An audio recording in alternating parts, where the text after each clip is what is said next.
আরে আপনারা তো ডায়মন্ড হারবার দেখেন, ডায়মন্ড হারবারকে জাহাঙ্গীরকে সরিয়ে দিয়ে ভোটটা করান, দেখবেন কি অবস্থা হয় ডায়মন্ড হারবারে। ফলতা হিন্দু প্রধান এলাকা, সেখানে ডায়মন্ড হারবারে গিয়ে ওখানে ফলতাতে গিয়ে জাহাঙ্গীর খান ওস্তাদি মারে। তো সব জায়গাতে এরকম গুন্ডামি বদমাশি। এখানে আমার পঞ্চায়েত কিভাবে দখল করেছে জানেন? বটুন পঞ্চায়েত ছিল, তার পঞ্চায়েতে ছাপ দেওয়া ব্যালট পাওয়া গেল নদীর ধারে, প্রুফ আছে। আপনারও তো সংগঠন আছে, আপনারা কেন লড়ে নিতে পারছেন? না না, সংগঠনের সাথে লড়তে পারে, পুলিশের সাথে আপনি লড়তে পারবেন কি? অ্যাডমিনিস্ট্রেশনের সাথে।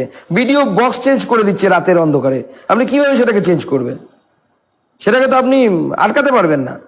আমরা তৃণমূলকে দেখে নেব, তৃণমূল কোনো ফ্যাক্টরি না, এখানে তো কোনো ফ্যাক্টরি না। আমি পুলিশকে বলি হিন্দু প্রধান এলাকা, সেখানে ডায়মন্ড হারবারে গিয়ে ওখানে ফলতা, কিংবা বলবে যে দুপক্ষ মারামারি করো, বুঝে নাও তোমরা, আমরা কোনো পক্ষেই কেউ অ্যারেস্ট করবো না, বলে দিক।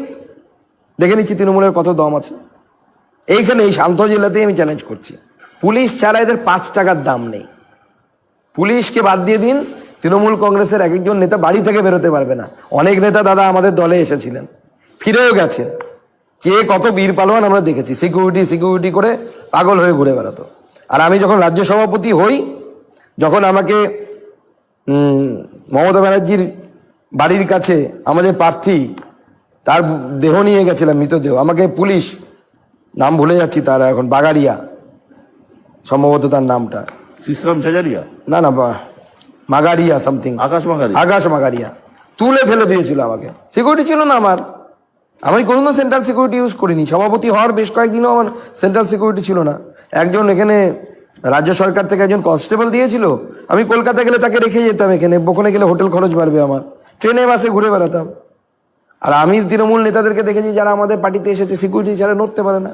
সিকিউরিটি বলছে, হ্যাঁ অনেক নেতাই বলছে সিকিউরিটি, অনেক নেতাই বলেছে, সেই সময় তারা ফিরেও গেছে। আচ্ছা শুধু একটা সত্যি কথা বলছি, এই আমার ছিল না, এই আপনাদের বহু নেতা আমি দেখেছি যারা তৃণমূল থেকে, আপনি আপনার কথা শুনে ধরতে বলছি, 10টা 5টা 15টা সব জংলা ছাপ সিআরপিএফ নিয়ে ঘুরে বেড়াচ্ছে। এটা কি মানে রাজনীতিতে, এই আপনি বললেন ভালো পারসেপশন হচ্ছে? ভালো, দেখুন কিছু লোকের তো প্রয়োজন আছে, এটা অস্বীকার করা যায় না। 4 আনা শিখি যাদের 2টো লোক পেছনে নেই, তাদের 15টা সিকিউরিটি। দেখুন কিছু লোকের প্রয়োজন আছে যাদের উপর যারা টার্গেটেড, ঠিক আছে, এটা অস্বীকার করার জায়গা নেই। হামলা হয়েছে এবং তৃণমূল রাজনৈতিক দলটা হোয়াইট সিমেন্ট তো হোয়াইট সিমেন্টই হয়, তাই না? না, ভুল। নোংরা খেলা হয়। শুধু তৃণমূলের মতো বিজেপিরও একটা বড় সমস্যা গোষ্ঠীদ্বন্দ্ব। গত বছর মুরলীধর সেন্ডারে আপনার বিরুদ্ধে বিক্ষোভ হয়েছিল। ভোটের ময়দানে এই গোষ্ঠীদ্বন্দ্বের মূল্য কি চুকাতে হবে? দেখুন বিজেপিতে গোষ্ঠীদ্বন্দ্ব আমি বলবো তুলনামূলকভাবে কম। তার কারণ হচ্ছে যখন আমাদের ভোটের পার্সেন্টেজ 6%-এরও আশেপাশে ছিল, তখনও এই ধরনের ঘটনা ঘটেছে। এটা বিজেপি, পশ্চিমবঙ্গ বিজেপির একটা আমি বলবো যেটা আমাদের legacy which is very bad. এমনকি আমি শুনে অবাক হয়ে গেলাম, আমাদের এর আগের যারা পূর্বতন সভাপতি ছিলেন, যাদের আমলে বিজেপির পঞ্চায়েত পাওয়ারও কথা ছিল না, সেই সময়ও বিখ্যাত লোকেদের যারা যে রাজ্য সভাপতি ছিলেন তাদেরও বিরুদ্ধে এই ধরনের আন্দোলন হয়েছে। শুধু সুকান্ত মজুমদার কোন ছাড়, তাদের তুলনায় সুকান্ত মজুমদার খুব ছোট একজন ব্যক্তি, হরিপদ ভারতী, তার মতো বাগ্মী বক্তা নাকি পশ্চিমবঙ্গের ইতিহাস, আমি তো শুনিনি কিন্তু যারা শুনেছেন তারা বলেন ওরকম বাগ্মী বক্তা নাকি পশ্চিমবঙ্গের ইতিহাসে কোনো রাজনৈতিক দলেই জন্মাননি, তার আমলে বিক্ষোভ হয়েছে। আমি তো শুনে অবাক হয়ে গেলাম। আমাদের মুখপাত্র চিফ স্পোক্সপারসনই বলছিলেন, উনি যেহেতু ভারতীয় জনতা পার্টির ইতিহাসটা খুব ভালো জানেন, আমাদের শ্রমিকদা উনিও খুব বাগ্মী লোক। তো প্র্যাকটিক্যালি এটা বিজেপির একটা রোগ, যে বিজেপির পদ না পেলে পরে, আর আমাদের সাংগঠনিক বিষয়, আমরা সাংগঠনিক দল, আমাদের পদ খুব সীমিত। আপনারা জানেন আমাদের রাজ্যে কতগুলো জেনারেল সেক্রেটারি হবে, ততগুলো ফিক্সড, জেলায় কতগুলো হবে সেটাও ফিক্সড। এটা তৃণমূল কংগ্রেস না, তো তৃণমূল কংগ্রেসে আছে 46 নম্বর জেনারেল সেক্রেটারি, 47 নম্বর জেনারেল সেক্রেটারি। এবং গ্যারান্টি দিচ্ছি, আপনি মুখ্যমন্ত্রী কোনো সাডেনলি জিজ্ঞেস করবেন তার রাজ্যে সাধারণ সম্পাদকের সংখ্যা কত পার্টিতে, উনি বলতে পারবেন না। এমনকি যারা সাধারণ সম্পাদক তারাও অনেকে বলতে পারবেন না যে তুমি কত নম্বর, সে হয়তো বলবে আমি 45 নম্বর, বাকি কারা আছে কেউ জানে না। সেই জন্য আপনাদের দলের একটা পদ যেহেতু সীমিত, পদের নিয়ে একটু লড়াই হয় আমাদের, কিন্তু সবাই জানে এখানে আদর্শ, এখানে ব্যক্তির কোনো স্থান নেই। দেখুন আমরা কোনো ব্যক্তিকে দেখে নড়ি না, এটা সবসময় মাথায় রাখবেন। ভারতীয় জনতা পার্টি হচ্ছে আদর্শের উপর ভিত্তি করা দল। আমরা পঞ্চনিষ্ঠাতে বিশ্বাস করি। সুন্দর, আপনার আগে এই রাজ্য সভাপতির চেয়ারে ছিলেন দিলীপ ঘোষ। তিনি কথায় কথায় বলছেন যে আমি দল থেকে 2 থেকে 18-তে নিয়ে গেছি, 3 থেকে 77-এ নিয়ে গেছি। 2021-এর বিধানসভা নির্বাচনের পর আপনি রাজ্য সভাপতি হয়েছেন। গত 3 বছরে বিজেপির রাজ্য সভাপতি হিসেবে দলকে আপনি কোন পর্যায়ে নিয়ে গেছেন, কোথায় নিয়ে গেছেন? আপনার সামনে সব থেকে বড় চ্যালেঞ্জ। তার বক্তব্য যে আগে তো করে দেখা, এরা যে নাম্বার করে দেখা যে কত আসন পায়, কি পায়, এটা প্রথম অ্যাসিস্ট টেস্ট। দেখুন, রাজনীতি তো সবসময় চ্যালেঞ্জের। সে সময় 6,000 আমাদের পঞ্চায়েত সদস্য ছিল, এবার ডবলের কাছাকাছি হয়ে গেছে, 11,000 পঞ্চায়েত সদস্য হয়েছে আমরা এবার করতে পেরেছি। এবং দেখবেন আমি কথায় কথায় আমরা বলি, আমি বলি না, এটা সুকান্ত মজুমদারের ইউএসপি আমি মনে করি। কারণ ব্যক্তিগতভাবে সুকান্ত মজুমদার একা কিচ্ছু করতে পারবে না। যারা মনে করেন যে আমি একা করি বা অমুক করে, কেউ কিচ্ছু করতে পারে না একা। বিজেপিতে একা কিছু হয় না। Politics is a team game. বিজেপিতে obviously should be the team game. বিজেপিতে টিম গেমই হয়। এবং আমিও নিজে বলার সময় আমরাই বলি সবসময়। এটা লক্ষ্য করবেন, এটা অন্যদের থেকে আমার পার্থক্য। কারণ আমি টিম গেমে বিশ্বাস করি। একা একজন ব্যক্তি এলেন আর সব পরিবর্তন করে দিলেন, এরকম হয় না রাজনীতিতে। আমার তো তাই মনে হয় পরিবর্তনের প্রেক্ষাপট লাগে। অনেক বড় বড় নেতা এসেছেন আমাদের, তাদের সময় উপযুক্ত ছিল না। তপন শিকদার কি কম বড় নেতা ছিলেন নাকি? তপন শিকদারের মতো বক্তব্য রাখার এখন আমরা পারি না। কোনো নেতা নেই, এই মুহূর্তেও নেই আমি বলবো, যারা পশ্চিমবঙ্গে তপন শিকদারের মতো বড় জননেতা। আমরা দেখেছি তপনদা একা কিভাবে দল চালাচ্ছে। বিষ্ণুকান্ত শাস্ত্রীজি ছিলেন, তারপরে আপনার সুকুমার ব্যানার্জি ছিলেন। তারা তো সিট পাননি এত, তার মানে কি তারা অযোগ্য না? এটা বলা যায় না। পরিস্থিতি ছিল না।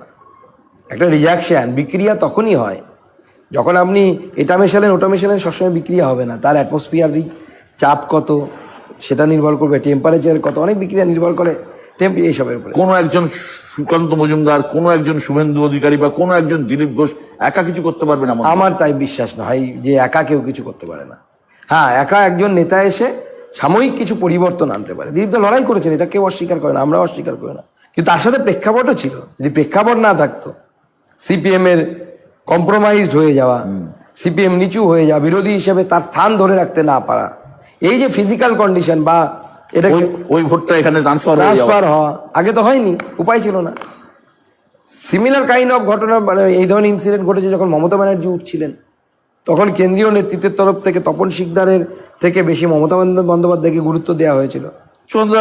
সন্দেশখালী ইস্যুকে গোটা রাজ্যে নিয়ে যেতে চাইছেন আপনারা। স্বয়ং প্রধানমন্ত্রী নরেন্দ্র মোদী সন্দেশখালী নিয়ে বার্তা দিচ্ছেন। সন্দেশখালী রেখা পাত্রকে আপনার বসিরহাটে প্রার্থী করেছেন।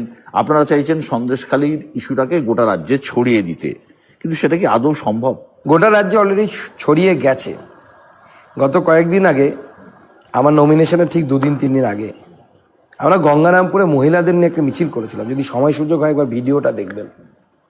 সেদিন গঙ্গারামপুর সহ গোটা জেলার মানুষ স্টান্ট হয়ে গেছিল যে এত মহিলা, এবং আমিও অবাক হয়েছিলাম যে এত মহিলা বেরিয়ে আসছে। মহিলারা বুঝতে পারছে যে এই সরকার যদি থাকে তাহলে তাদের ইজ্জত, সম্মান, মান সম্মান কোনোটাই সুরক্ষিত নয়। এবং শুধু সন্দেশখালী নয়, এরকম সন্দেশখালী, শেখ শাহজাহান, অনেক না বেশিরভাগ জায়গাতে আছে। এখানে আছে, এখানেও আছে। আমি বলছি, একজন পুলিশ অফিসার পাশের জেলাতে দাঁড়িয়েছেন, তার রিপোর্ট নিন, তিনি বহুদিন এই জায়গাতে ছিলেন।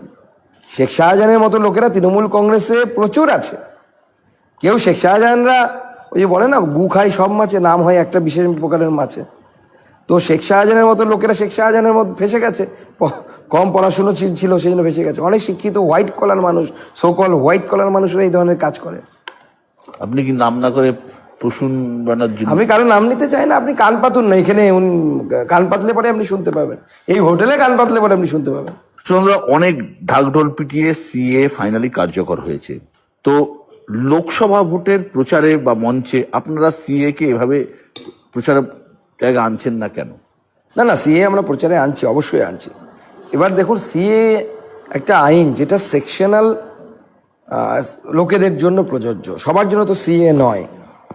তো স্বাভাবিকভাবে যেখানে মতুয়া উদ্বাস্তু সংখ্যা বেশি, আমরা সিএ এর কথা সেখানেই বলছি। সিএ এর মাধ্যমে আশা করি আগামী কয়েকদিনের মধ্যে, বেশি দিন টাইম লাগবে না, বেশ কিছু মানুষকে নাগরিকত্বও দেওয়া হবে। প্রায় 2-3 হাজার মানুষ অলরেডি অ্যাপ্লাই করে দিয়েছে।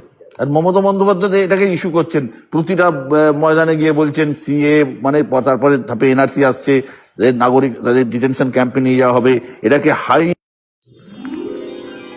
Get ready with me for a hashtag Dorbar Nritya event. পারেন। দেখুন সাধারণ মানুষ অত পড়াশোনা জানেন না বা আমি বলবো নলেজেবল না। অনেকে আসামের উদাহরণ দেয় যে আসামে এরকম হয়েছে, আসামে এরকম হয়েছে, কিন্তু Assam is a separate thing, separate incident. আসামে যে ঘটনাটা ঘটেছে এনআরসির জন্য, তো এনআরসি কেন আসামে শুধু হলো, এই উত্তরটা তৃণমূল কেন দেয় না? আসামে ত্রিপাক্ষিক চুক্তি হয়েছিল কার কার মধ্যে? রাজীব গান্ধী কার নেতা? মমতা ব্যানার্জির নেতা। রাজীব গান্ধী যখন সেই চুক্তি করছেন সেই সময় মমতা ব্যানার্জি কংগ্রেসে, তো মমতা ব্যানার্জি দায় নেবে না? রাজীব গান্ধী সই করলেন, আসামের স্টুডেন্ট অর্গানাইজেশন আসু সাইন করলো, চুক্তি হলো যে আসামে এনআরসি হবে।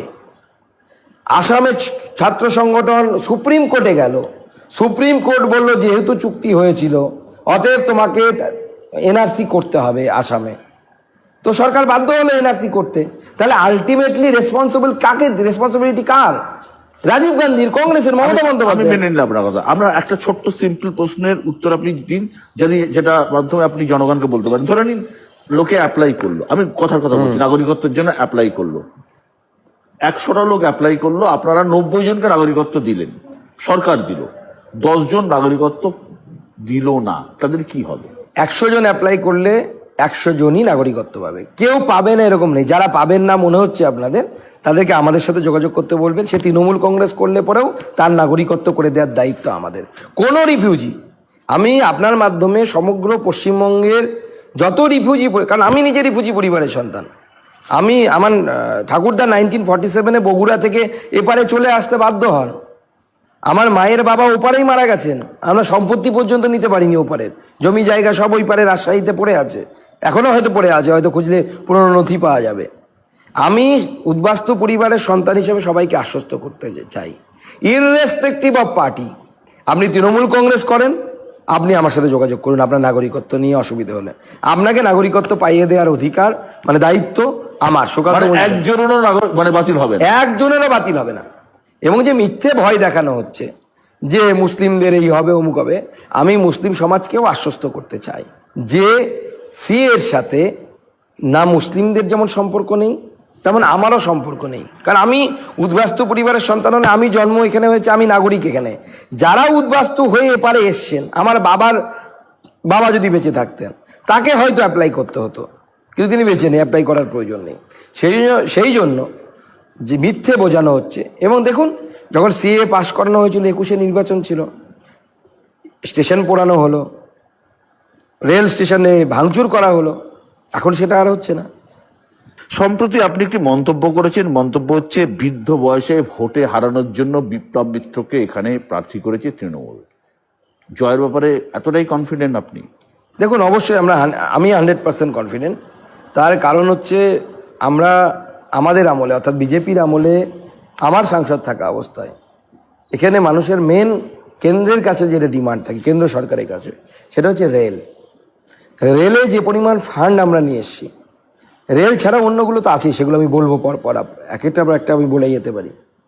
এর আগে কোনো আমলে সিএসআর ফান্ড এত পরিমাণ কেউ আনতে পারেনি, আউট অফ বাজেট ফান্ড যাকে বল, বাজেটের বাইরে গিয়ে ফান্ড কোনো সাংসদের আমলে আসেনি। আমি 2-4টে আপনাকে উল্লেখ করে দিচ্ছি, আপনার শুনলে ভালো লাগবে। হিলি বালুরঘাট ঠান্ডা অবস্থায় চলে গেছিল, তাকে খুলিয়েছি, এবং রেল মিনিস্টার আমার সামনে অ্যাকসেপ্ট করেছেন যে এই প্রজেক্ট স্ট্র্যাটেজিক্যালি দেশের সুরক্ষার জন্য খুব দরকারি, যত টাকা লাগবে তত দেব। 500 কোটি টাকা আনিয়েছি আমরা এই পোড়া কপাল জেলাতে, কারণ এটা অ্যাসপিরেশনাল ডিস্ট্রিক্ট, SC/ST ডোমিনেটেড এলাকা, কোনো এই পরিমাণ টাকা আসেনি। বালুরঘাট স্টেশন, তার বেসিক প্রবলেম কি কেউ কোনো ভাবি না। আগের সাংসদ অর্পিতা ঘোষ ছিলেন তৃণমূল কংগ্রেসের, উনি শুধু দাবি করতেন দিল্লির ট্রেন চালাতে হবে, ব্যাঙ্গালোরের ট্রেন চালাতে হবে, অমুক দাবি করতে তো পয়সা লাগে না, কিন্তু ট্রেনটা চলছে না কেন, তার টেকনিক্যাল ইস্যু কি কেউ খোঁজেই নি। আমি যখন প্রথম সাংসদ হলো, অর্পিতা ঘোষের ডিমান্ড আর তার রেসপেক্টে রেলের জবাব দেওয়া আছে। আমি দেখলাম সিক লাইন পিট লাইন নেই, এখান থেকে নতুন ট্রেন চালু করা যাবে না।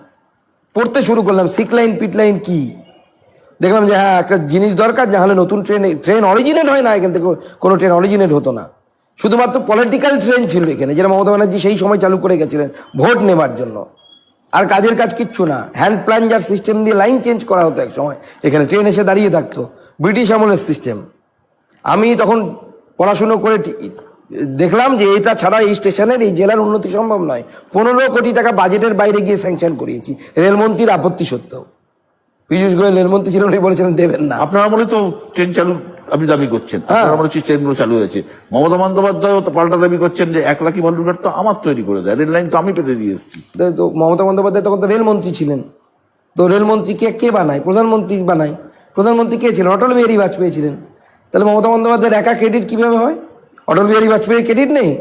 আর অটল বিহারী বাজপেয়ীর লোককে মমতা বন্দ্যোপাধ্যায়, আমি অটল বিহারী বাজপেয়ীর লোক, তার ক্রেডিট গোস টু মি, আমার ক্রেডিটে হয়েছে।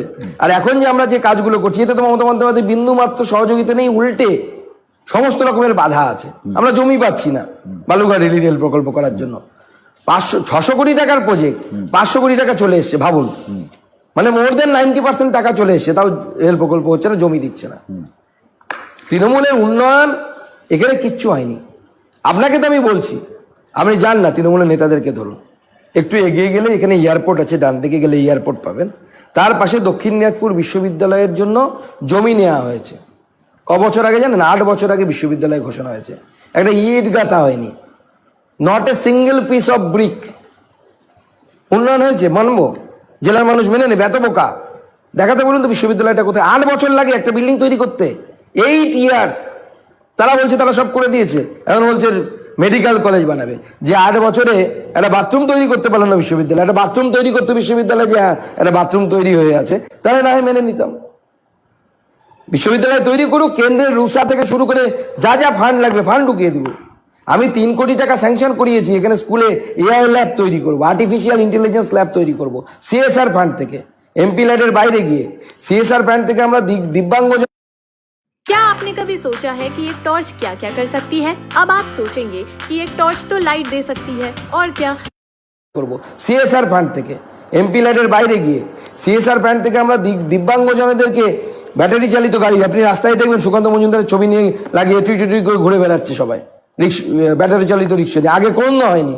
700 লোককে আমরা চশমা দিয়েছি বিনা পয়সায়, 700 সেলাই মেশিন দিয়েছি, বুথে বুথে লাইট গেছে। তার মানে আপনি বলছেন 1977 সালের পর থেকে এই রাজ্যের এই বালুরঘাটের সাংসদ যিনি হয়েছেন, তার সাথে কেন্দ্রীয় সরকারের বিপরীত মেরুর লোক ছিলেন প্রথম দিক বাদ দিয়ে 77 থেকে আমি 2019 পর্যন্ত বলছি।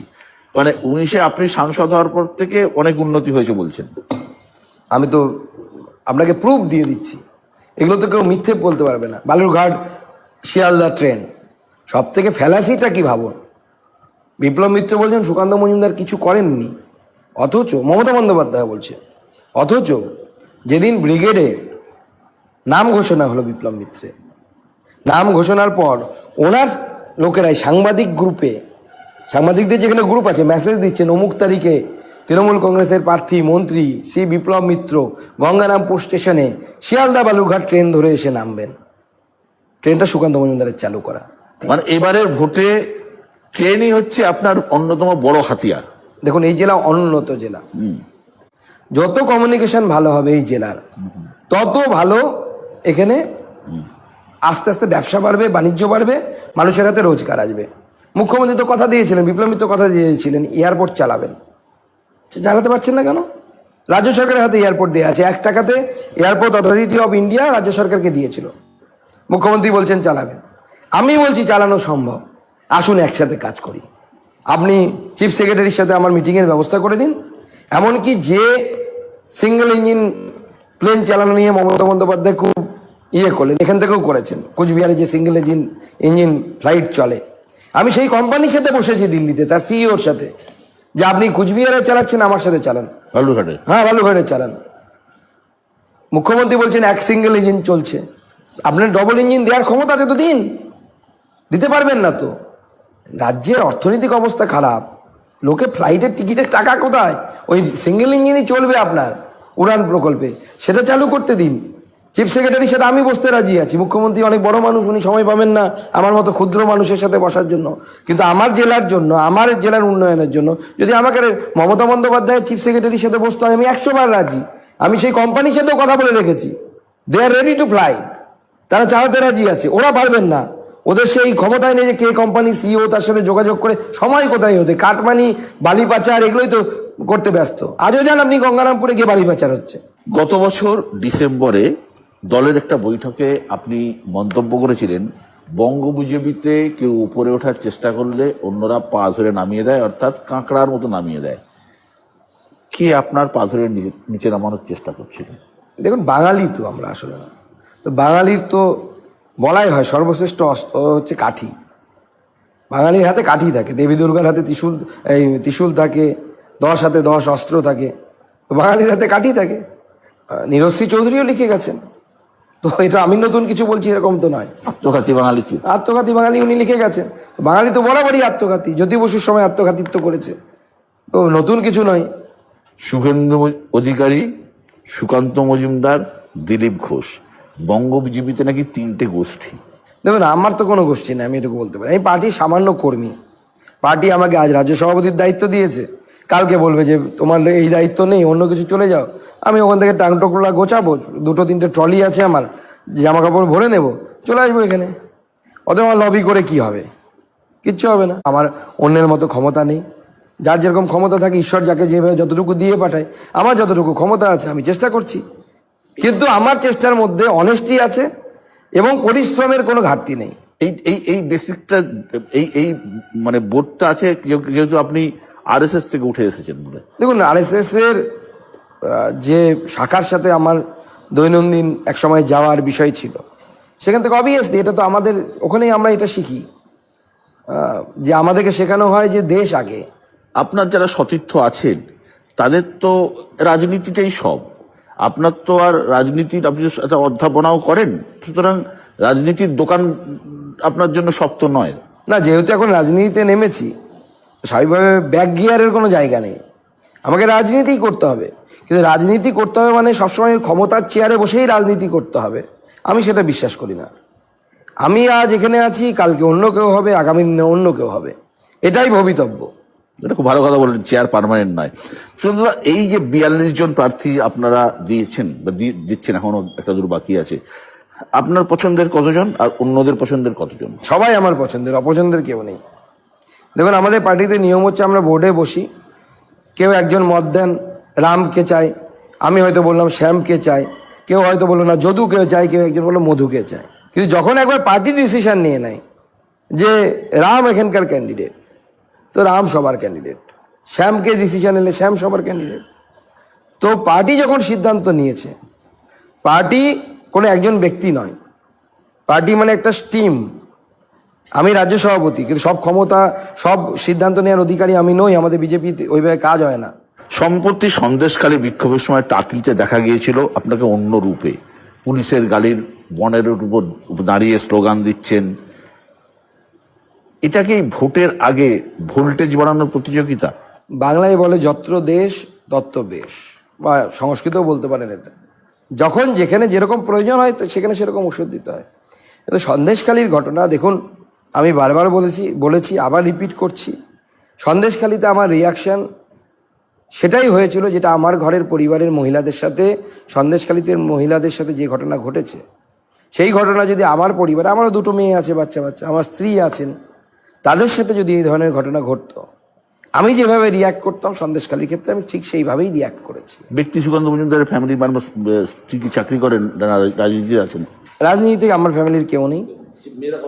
মেয়ে 2 মেয়ে আমার, একজন 9-এ উঠলো আর একজন ছোট একদম প্রি স্কুলে যাচ্ছে, 4 বছর বয়স প্রায়। বালুরঘাটেই পড়াশোনা করে? বালুরঘাটেই থাকে, বালুরঘাটেই স্কুলে পড়ে। শুধু আপনাকে আক্রমণ করার সময় তৃণমূল বারবার বলে আপনি হচ্ছেন ট্রেনিং সভাপতি, আপনার এখনো মানে ওই হয়নি, আপনি নিশ্চয়ই শুনেছেন। এই লোকসভা ভোটের ফলাফলে আপনি কি জবাব দিতে পারবেন? আমি জীবনের প্রতিটি পদক্ষেপে শিখি, প্রত্যেকের কাছ থেকে শেখার চেষ্টা করি। আগেরবার যখন ইলেকশন লড়েছি আমি কিছুই জানতাম না কীভাবে ইলেকশন লড়তে হয়, কী করতে হয়, এজেন্ট কজন থাকে তাই জানতাম না, মানে একজন বুথ ম্যানেজমেন্ট বুথ ম্যানেজমেন্ট থেকে শুরু করে অনেক কিছু জানতাম না। এখন আমাকে তার উপরে কর্মীদেরকে বোঝাতে হয়। কিন্তু যারা বলছে ট্রেনিং, বলছে আপনাদের চ্যানেলে যার মুখ মাঝে মাঝে দেখা যায়, ঘোষবাবু, মিস্টার ঘোষ, তিনি এই কথাটি বারবার বলেন। তো তিনি তার কোন কথাটি ধরবো, আমি কোন কথাটি ধরবো না। তিনি তো একসময় বলেছিলেন সারদার সব টাকা মমতা বন্দ্যোপাধ্যায় বাড়িতে রাখা ছিল, আমি সেটা ধরবো কি? তো তার বক্তব্যের স্থিরতা কিছু নেই। হ্যাঁ, কিন্তু আমি সারা জীবন শিখি। আমি সব জানতা ঘটোৎকচ নই, আমি সব জানি না, আমি শিখি। অনেক কিছু শেখার ইচ্ছে আছে আমার। রাজ্য কিভাবে চালাতে হয় সেটাও শেখার বিষয় আছে। 26-এ যদি এরকম কোনো সুযোগ বা আসে, আপনি তৈরি? আমরা তৈরি, আমি নই। আমি আমিতে বিশ্বাস করি না, আমিত্বে বিশ্বাস করি না। আমি ভারতীয় জনতা পার্টির অনেক ইটের মধ্যে একটা সামান্য একটা ইট মাত্র। ভারতীয় জনতা পার্টি একটা বৃহৎ অট্টালিকা, সেই অট্টালিকার আমি একটা সাধারণ ইট। সুকান্ত দাস, সিপিআইএ বারবার অভিযোগ করে তৃণমূল কংগ্রেস আর বিজেপির মধ্যে তলে তলে একটা সেটিং আছে। দেখুন, তৃণমূল কংগ্রেস আর আমাদের কতটা সেটিং আছে সে তো প্রমাণ সাপেক্ষ, ওনারা অভিযোগ তুলতেই পারেন। কিন্তু আমরা তো সেদিন দেখলাম যে দিল্লিতে, মুম্বাইতে পাশাপাশি সীতারাম ইয়েচুরি, অভিষেক ব্যানার্জি পাশাপাশি বসে মিটিং হচ্ছে, একসাথে ফিশ ফ্রাই না কি সব খাওয়াও হচ্ছে। এবং সবথেকে বড় কথা, যে দাবিগুলো, যে ম্যানিফেস্টে তৃণমূল কংগ্রেস দিতে ভয় পাবে, সেই তৃণমূল কংগ্রেসের সেই অলিখিত ম্যানিফেস্টোগুলো সিপিএম দিচ্ছে। 370 ধারা আবার ফিরিয়ে আনা হবে, এটা তৃণমূল দিতে ভয় পাবে। কিন্তু তৃণমূল মনে মনে চায় যে 370 ধারা বাতিল করে 370 ধারা আবার ফিরিয়ে আনার ব্যবস্থা হোক। সিপিএম দিয়েছে। UPMLA money laundering act, money laundering অ্যাক্টকে বদল করা হবে, অর্থাৎ যে চোরগুলোকে ধরা পিএমএলএ কে বদল করা হবে, মানে হটিয়ে দেওয়া হবে। সিপিএম তাদের ম্যানিফেস্টোতে লিখছে। আপনি বলুন তো, আজকে যদি পিএমএলএ অ্যাক্টকে সরিয়ে দেওয়া হয়, সব থেকে বেশি সুবিধে পশ্চিমবঙ্গে কে পাবে? সব থেকে বেশি পিএমএলএ অ্যাক্টে অভিযুক্ত আছে তৃণমূল কংগ্রেসের নেতা নেত্রীরা। 19-এর লোকসভা ভোট, 21-এর বিধানসভা ভোট, কোনো ভোটেই বীরভূমে আপনারা বিশেষ সুবিধা করতে পারেননি। তার কারণ অনুব্রত মণ্ডল জেলে, পার্থ চট্টোপাধ্যায় জেলে, জ্যোতিপ্রিয় মল্লিক উত্তর 24 পরগনার খুব দাপুটে নেতা, তিনি জেলে। এর ফলে কি আপনারা একটা সাংগঠনিক সুবিধা পাবেন? প্রথম কথা হচ্ছে, দেখুন, আমাদের এই রাজ্যে মমতা বন্দ্যোপাধ্যায় এবং তৃণমূল কংগ্রেস মনে করে যে আমরা ভোটে জিতে গেছি মানে আমরা সব কিছু করতে পারি। প্রথম কথা হচ্ছে, ভোটে আপনি 100 বার জিতুন, 1000 বার জিতলে পরেও চুরি করার অধিকার আপনাকে ভোটে জিতে পাওয়া যায় না। কিন্তু বিরোধীদের তো অভিযোগ, আপনারা ইডিসিবিআই কে কাজে লাগাচ্ছেন, একের পর এক মুখ্যমন্ত্রীকে গ্রেপ্তার করছেন, একের পর বিরোধী নেতাদের গ্রেপ্তার করছেন, কেজরিওয়াল থেকে শুরু করে পরের পর লোকেদের গ্রেপ্তার করছেন। এটা তো আপনারা ভোটে জেতার জন্য, ভোটে আপনারা কোথাও একটা নড়বড় করছেন বলে এটা হচ্ছে। পথ চলতে যে কোনো সাধারণ মানুষকে জিজ্ঞেস করুন যে এবার প্রধানমন্ত্রী কে হতে চলেছে। যে তৃণমূল করে সেও আপনার ক্যামেরার বাইরে গিয়ে বলবে নরেন্দ্র মোদী প্রধানমন্ত্রী হবে, হলে ভালো, উনি ভালো লোক। এটাই ওভারঅল কনসেপশন। তবে আমাদের এগুলো কিছু করার প্রয়োজন নেই। কিন্তু আমাদের দেশে এই যে একটা চল হয়ে গেছে যে রাজনীতি করা মানে কামিয়ে নিয়ে কোটিপতি হওয়া। আপনি দেখুন, পশ্চিমবঙ্গ দেখুন, বিহার দেখুন, সব জায়গাতে দেখুন, যারা রাজনীতিতে ঢুকেছে তাদের সম্পত্তির পরিমাণ কত গুণ বেড়েছে বিগত 10, 50, কারো 50 বছরের রাজনীতিবিদ, কেউ 25 বছরের রাজনীতিবিদ। এই জায়গাটা বন্ধ হওয়া উচিত। কিন্তু এটাও তো বিজেপির বিরুদ্ধে অভিযোগ যে এই সব লোকেদেরই যে বিজেপিতে ঢুকছে, তারা ওয়াশিং মেশিনে হয়ে সফেদ হয়ে বেরোচ্ছে। আমি উল্টো এক্সাম্পল দিই, আমি সব জায়গাতে আপনাকেও দিচ্ছি। যখন মুকুল রায় ভারতীয় জনতা পার্টিতে ছিলেন, সেই সময় মুকুল রায়কে আমি পার্টি করা অবস্থায় দেখেছি 2 বার সিবিআই ডেকেছিল, 2 বার। এবং উনি গেছিলেনও, কাগজপত্র ওনার কাছে যা যা চাওয়া হয়েছিল সব দিয়ে এসেছিলেন। আজকে মুকুল রায় তৃণমূল কংগ্রেসে, একবারও কিন্তু মুকুল রায়কে ডাকা হয়নি। আর অবস্থায় ডাকার মতো অবস্থায় নেই, অবস্থায় নেই আলাদা বিষয়, কিন্তু সেটা তো এখন। কিন্তু যখন উনি তৃণমূলে চলে গেলেন তখন তো অবস্থায় ছিলেন, তো সঙ্গে সঙ্গে 7 দিনের মধ্যে তো তাকে ডাকা যেত। কিন্তু উদাহরণ তো অনেক আছে সুকান্ত দা, এরকম যে বিজেপিতে গেলেই সে ওয়াশিং মেশিনে সাদা হয়ে বেরিয়ে যাচ্ছে, এটাও তো বন্ধ হওয়া দরকার। কেউ ওয়াশিং মেশিনে সাদা হয়ে বেরোবে না। আপনারা ভারতবর্ষের বিচার ব্যবস্থার প্রতি ভরসা রাখুন, কারণ প্রত্যেকটি তদন্ত বিচার ব্যবস্থা দ্বারা হচ্ছে, কোনোটাই কিন্তু বিজেপি করাচ্ছে না। এ কি সুমোটো সিবিআই নিয়েছে বা ইডি নিয়েছে নাকি? কিন্তু কোর্ট বলেছে নেওয়ার জন্য। এনআইএ কে কোর্ট বলেছে যাওয়ার জন্য, তবে এনআইএ গেছে, নাহলে যাওয়ার কি দরকার এনআইএ? এনআইএ তো মুখ্যমন্ত্রী বলছেন যে এনআইএ রাজ্য পুলিশকে না জানিয়ে গেছে। আপনাদের দলের একজন নেতা জিতেন্দ্র তিওয়ারি, তিনি এনআইএ এসপির সঙ্গে দীর্ঘ মিটিং করেছেন। জিতেন্দ্র তিওয়ারি ওখানে গেছিলেন, কার সাথে দেখা করেছেন? একটা বিরাট বড় কমপ্লেক্স, ওনার সাথে দেখা করেছেন বা অন্য কারোর সাথে দেখা করেছেন, সবই তো প্রমাণ সাপেক্ষ। কিন্তু মুখ্যমন্ত্রী এখানে এসে তপনে দাঁড়িয়ে শ্লীলতাহানির কথা বললেন, সঙ্গে সঙ্গে শ্লীলতাহানির কেস দেওয়া হলো। এ তো প্রমাণ হয়ে গেছে যে সরাসরি ক্যামেরার সামনে, ইন ফ্রন্ট অফ ক্যামেরা, যে মমতা ব্যানার্জি প্ল্যান করে এনআইএর উপরে শ্লীলতাহানির মামলা দেয়া করালেন। তো মমতা ব্যানার্জির বিরুদ্ধে দেশ বিরোধিতার আইন কেন লাগবে না? লাগা উচিত তো, ওনাকে জিজ্ঞাসাবাদ করা উচিত। শীতলকুচি, যেটাকে মমতা বন্দ্যোপাধ্যায় খোঁচাচ্ছেন, শীতলকুচিতে কে প্রভোকেশন দিয়েছিল? সেন্ট্রাল বাহিনী গেলে পরে আপনারা ঝাঁটা নিয়ে ঘিরে ধরুন, তাদেরকে উচিত শিক্ষা দিন, কে বলেছিল? মমতা বন্দ্যোপাধ্যায়ের কথায় মূর্খ হয়ে, বোকা হয়ে কিছু মানুষ গেছিল, তারা গুলি খেয়ে তাদের অকালে প্রাণটা গেল। শুধু এই রাজ্যের মহিলা মুখ্যমন্ত্রী, তাকে নানা সময় ব্যক্তিগত আক্রমণ করে, যদিও আপনি খুব একটা করেন না, কখনো তার পায়ের চোট নিয়ে, কখনো তার কপালের আঘাত নিয়ে। এই যে ভোটাররা কি এই আক্রমণকে ভালোভাবে দেখেন? বিশেষ করে সেটা তো আমাদের 21-এর ভোটে অনেকটা পরিষ্কার। দেখুন, প্রথম কথা হচ্ছে আমি জেনারেলি ব্যক্তিগত আক্রমণ করি না, কিন্তু আমার মনে হয় মুখ্যমন্ত্রী নিজে এমন কিছু ঘটনা, এমন কিছু কথা বলেন যে কথাগুলো উনি না বললেই ভালো। যেমন ওনার যে পায়ে যখন চোট এসেছিল, সেই পায়ের চোটের সময় উনি বলেন যে ওই যে একটা খাম্বা ছিল, ওখানে পিলার ছিল, দিনে বিজেপির ঘাড়ে দোষ দিলেন। এই বিজেপি দিনের আর কি খাম্বাটা কি ওখানে বসিয়ে দিল ইনস্ট্যান্টলি? আপনি বের করুন ভিজুয়ালস। এই জন্য তো উনি ট্রোলের শিকার হন। আপনাকে একটা ঘটনা বলছি, নরেন্দ্র মোদী এসেছিলেন, আমি আর শুভেন্দুদা দেখা করেছিলাম, ছবিটা আপনারা মিডিয়া চালিয়েছিলেন, সেদিনকার ঘটনা। আমি প্রধানমন্ত্রীর সাথে কথা বলতে বলতে হঠাৎ লক্ষ্য করলাম যে মাননীয় প্রধানমন্ত্রীর এখানে এতটা কাটা, এতটা কাটা, এটা কেউ জানেন, কাউকে বলিনি, আপনাদের চ্যানেলে মানে প্রথমবার বলছি আমি হঠাৎ করে কথা বলতে বলতে আমি জিজ্ঞেস করলাম কি হয়েছিল এখানে? তো বলছে ওই রাত্রিবেলা হঠাৎ করে দেয়ালে লেগে গেছিল, কোনো প্লাস্টার নেই, কোনো সেলাই নেই। ভাষণ দেওয়ার পরের কথা বলছি, ক্রিম দেওয়া ছিল একটা, ক্রিমটাও কিছুটা উঠে যাওয়াতে আমি দেখতে পেয়েছি, নাহলে হয়তো এটাও দেখতে পেতাম না। একজন প্রধানমন্ত্রী, তার মাথা ফেটে গেছে কোনো কারণে, তিনি সেদিন রাজভবনে ছিলেন, অচেনা জায়গায় ছিলেন, কোনোভাবে লেগেছে। বাকিটা আমি বলছি না, তুলনামূলক দৃশ্য আপনি মনে করুন। লোকসভা ভোটে আপনাদের এগেনস্টে সব থেকে হেভিওয়েট প্রার্থীর নাম অভিষেক বন্দ্যোপাধ্যায়, তার বিরুদ্ধে প্রার্থী দিতে এত দেরি কেন? দেখুন, পার্টির স্ট্র্যাটেজি আছে, পার্টি চিন্তা ভাবনা করছে এমন একজন প্রার্থী দেওয়ার কথা যে প্রার্থী অভিষেক বন্দ্যোপাধ্যায়কে হারাতে পারবে। তো সেই জন্য চিন্তা ভাবনা চলছে, সেরকম এমন প্রার্থী আমরা স্ট্র্যাটেজি ভাবছি, বিভিন্ন ধরনের স্ট্র্যাটেজি চিন্তা ভাবনা চলছে। তাতে আর ভোট তো অনেক দেরি আছে, এত তাড়াহুড়োর কি আছে ওখানে? র্যাপিড ফায়ার রাউন্ডে আসি, যে ব্যক্তি সুকান্ত মজুমদার কি খেতে ভালোবাসেন? ডাল ভাত, মাছ ভাত, মাংস ভাত? সবই খাই, কোনোটাতে আপত্তি নেই, কিন্তু এখন যেহেতু রাজনীতিতে বেশি সময় বাইরে থাকতে হয়, খাওয়ার ইচ্ছে মতো খাওয়ার জোটেও না, চাওয়ার জায়গা নেই। বাড়িতে থাকলে খুব সিম্পল খাবার পছন্দ করি আমি বেশি। দুটো বিষয়ের মধ্যে একটিকে বেছে নিতে হলে কি করবেন? রাজনীতি না দুটো একই মনে হয় আমার। নাটক না সিনেমা? সিনেমা। বালুরঘাটের মতো সব থেকে উঠেছে সিনেমা। আচ্ছা, ফুটবল না ক্রিকেট? দুটোই। ধর্ম না ফুটবল? ধর্ম। রাজ্য সভাপতি না কেন্দ্রীয় মন্ত্রী? পার্টি যা দায়িত্ব দেবে। ইস্ট বেঙ্গল না মোহনবাগান? আমি মোহনবাগান সাপোর্টার, বাঙাল কিন্তু মোহনবাগান সাপোর্টার। কেন?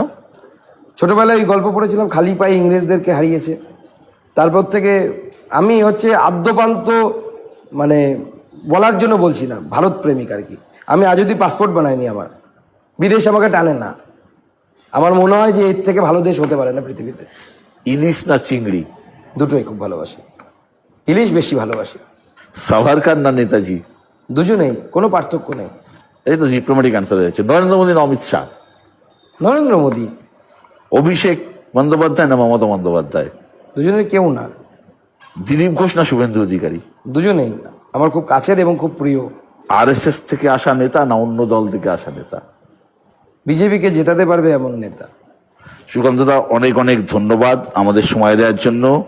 ভালো থাকবেন, সুস্থ থাকবেন, আপনার রাজনৈতিক ভবিষ্যৎ আরো ভালো হোক এই কামনা রইল। ধন্যবাদ আপনাদেরকেও, ভালো থাকবেন।